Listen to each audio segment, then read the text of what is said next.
Stop shaking. There we go. All right, guys. So I'm back for part 2 on calculating the specific heat, given the mass of an object or mass of the sample and the change in temperature.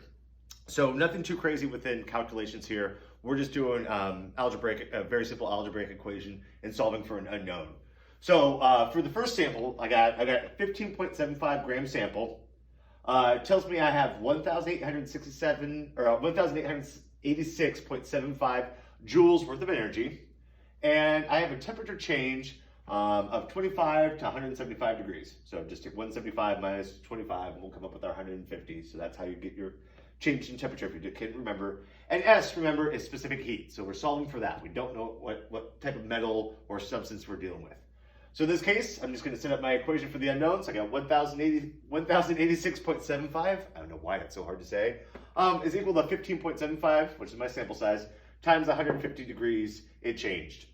So if I multiply these two together, I'll come with 2,362.5, and remember, it's still equal to that 1,086.75, so we haven't done anything with that yet, just multiply these two together.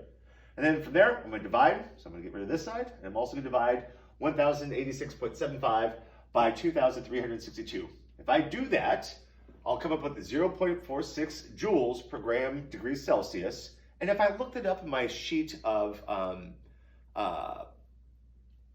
specific heats, so I have my data sheet on there, I'll see that the heat capacity for iron is actually 0.444, and this is actually cast iron. So if you've ever cooked with a cast iron pan before, you can see it has a very low specific heat.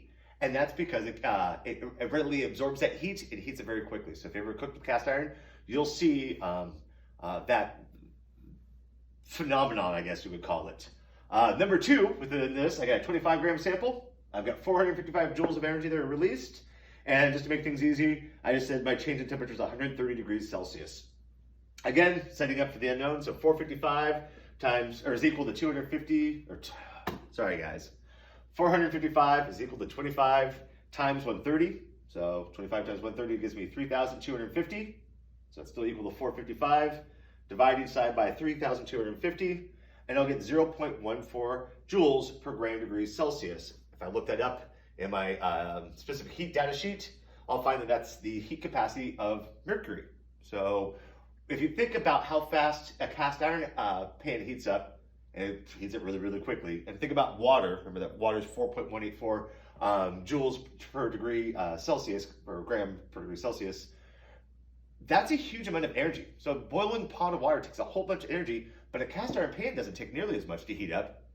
And also a mercury thermometer. So we don't use mercury in thermometers anymore, but the reason we did historically is since it has such a low heat, specific heat capacity, that temperature goes up really quickly. So that way you can just stick it under somebody's tongue, and within less than a minute, you could actually read their temperature. So now we use alcohol, and if you actually want to do a little bit of research on that, you can actually look up the types of alcohol that we use that are confined within thermometers, or also we use thermistors within electronic ones, so those are the most common now. But this is how you calculate specific heat, given the sample size, given the amount of joules, and given the change in temperature. So you guys will be seeing something like this on a worksheet.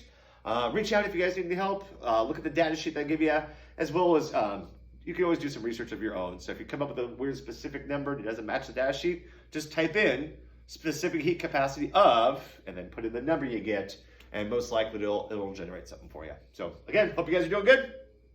Miss ya. This is not easy, but we're all get through it, and we'll have high fives, hugs, and sadness and tears and all that. But we'll see each other again. I promise. Love you guys. Peace.